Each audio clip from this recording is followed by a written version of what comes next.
Kalau kamu pernah dengar suatu tempat yang bernama Catacomb of Paris, tempat ini merupakan sebuah pemakaman yang terletak di, seperti namanya, di Paris. Dan uniknya, pemakaman ini tuh terletak di bawah tanah. Jadi kalau kita masuk, bentuknya tuh seperti terowongan. Dan hal aneh di dalam tempat ini adalah banyak sekali tulang belulang manusia di dalamnya. Karena hampir sekitar 6 juta totalnya tulang belulang manusia dari abad ke-18. Ada kejadian aneh dan mengerikan juga tentunya dialami oleh seorang pria yang berprofesi sebagai fotografer. Ketika dia memasuki terowongan pemakaman tersebut, lalu dia tak kunjung kembali keluar dan orang-orang sudah mencarinya. Namun semua tidak bisa menemukan dirinya. Langsung aja deh kita ke cerita lengkapnya. Di Prancis ada seorang pria yang berprofesi sebagai fotografer. Kita sebut saja namanya Louis. Jadi Mas Louis ini terobsesi dengan suatu tempat tadi kan yang bernama Catacomb of Paris. Ya biasalah ya, karena memang dia seorang fotografer, jadi suka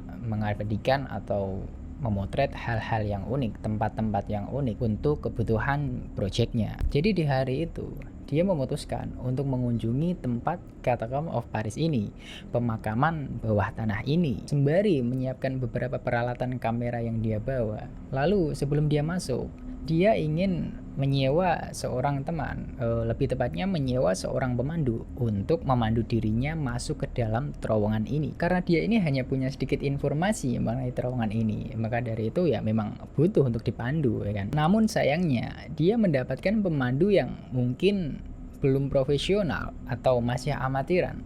Hal itu terlihat dari biaya yang ditawarkan dari pemandu ini cukup murah daripada pemandu-pemandu lainnya yang menawarkan kepada pengunjung lain. Oh iya, memang tempat ini dulu sudah dijadikan tempat wisata, namun belum begitu ramai. Dan kita sebut saja pemandu ini adalah Anthony. Setelah Mas Lucy ini mendapatkan seorang pemandu yang bernama Kang Anthony ini, lalu mereka dua masuk ke dalam terowongan pemakaman ini. Berbekal dengan beberapa alat kamera dan juga senter yang ada di tangan mereka, menerangi lorong-lorong yang akan mereka lewati. Dan belum begitu jauh mereka berjalan, sudah dikasih pemandangan, yaitu berupa tulang belulang yang banyak banget. Dan anehnya, tulang belulang ini tuh tertata rapi banget, seolah-olah seperti dekorasi yang menyambut kedatangan mereka. Sehingga membuat Mas Louis ini agak sedikit merinding sekaligus terkagum-kagum melihat hal itu.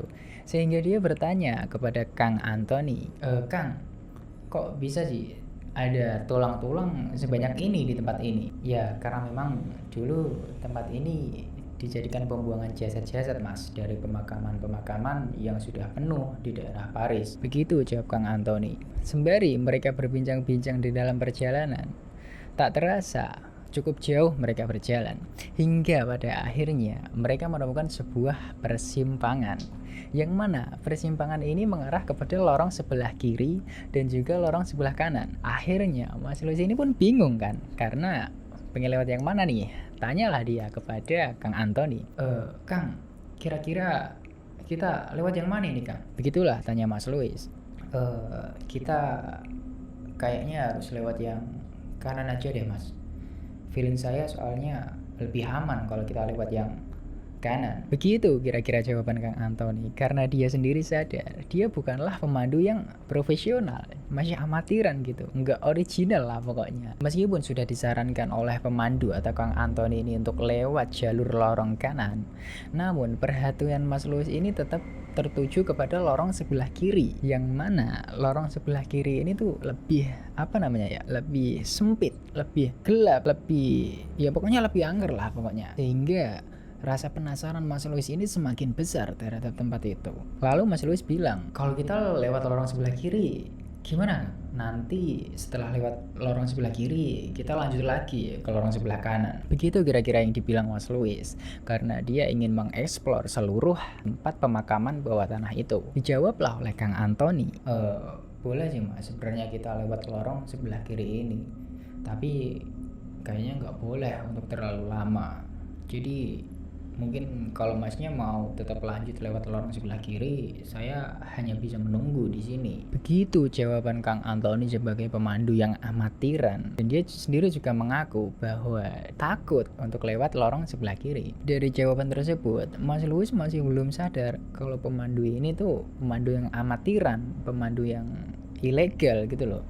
Ya udah Kang, kalau begitu untuk masuk ke lorong sebelah kiri ini biar saya sendiri, Kang Antoni, bisa menunggu di persimpangan ini. Begitu kira-kira kata Mas Louis. Setelah Mas Louis ini masuk ke lorong sebelah kiri, akhirnya Mas Louis dengan rasa penasaran yang sangat besar, dia nekat digas aja lah pokoknya. Dan nampaknya memang bener, lorong ini terlihat lebih serem dari lorong-lorong yang pernah dia lewati. Hal itu terlihat dari tengkorak-tengkorak yang semakin banyak, juga lorong yang semakin gelap, sempit, sunyi.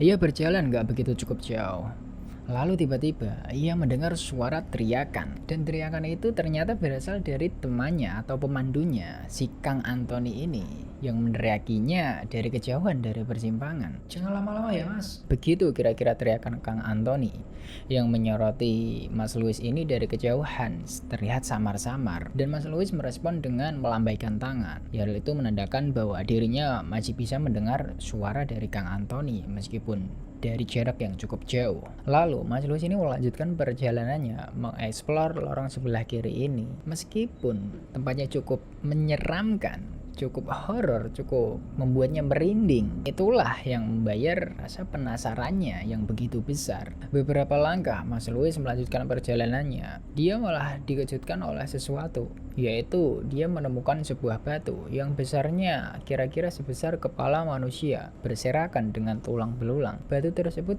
bertuliskan Latin, yaitu bertuliskan Mors Omnibus Communis, yang berarti kematian adalah takdir kita semua. Dia malah nekat dengan mendekati batu tersebut lalu menyentuhnya. Setelah mengambil beberapa gambar, karena dia masuk ke lorong sebelah kiri ini sendirian, jadi nggak ada yang memandu dirinya. Tiba-tiba terjadi ketika senter yang dia bawa ternyata mati.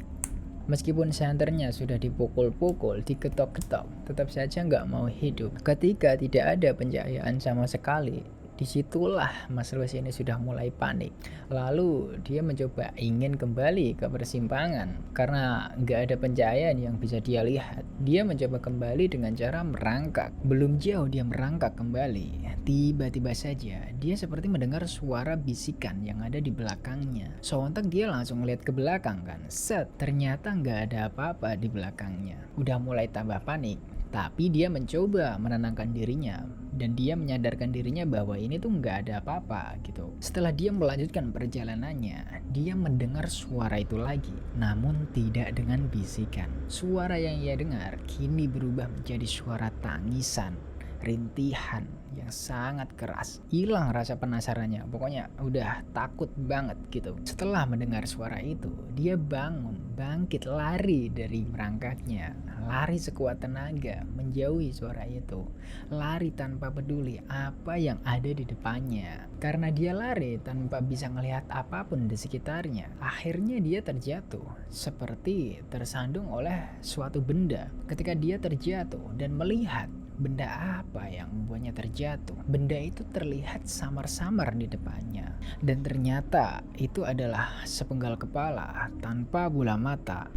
Terlihat potongan kepala yang baru sehingga darah-darah terceceran di depannya. Mas Louis yang melihat kejadian itu, ia berteriak sekencang mungkin. Namun anehnya, suaranya tuh nggak mau keluar. Tak ada respon apapun dari luar sana. Sehingga dia mencoba bangkit kembali dan lari dari jatuhannya. Pikirannya sedikit tenang ketika dia mendengar teriakan dari Kang Antoni yang menunggunya dari persimpangan. "Mas, cepat kembali mas, dang balik." Gitu kira-kira teriakannya. Dalam larinya, Mas Louis ini masih mendengar suara Kang Antoni yang meneriaki. Dia ingin mengejar suara itu, namun tiap kali mengejar suara itu, terowongan yang akan dia lewati itu semakin jauh, semakin panjang, semakin gak ada ujungnya. Sehingga membuat dirinya Mas Louis ini kehabisan tenaga.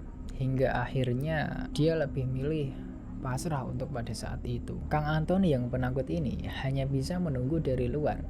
Ketika dia tahu bahwa Mas Louis ini tak kunjung kembali dari lorong sebelah kiri itu, lalu akhirnya Kang Antoni ini mengajak beberapa orang untuk masuk ke lorong sebelah kiri ini mencari Mas Louis yang tak kunjung kembali.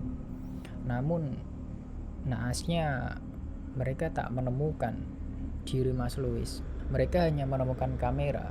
Setelah mengecek kamera tersebut hanya menemukan beberapa foto yang aneh.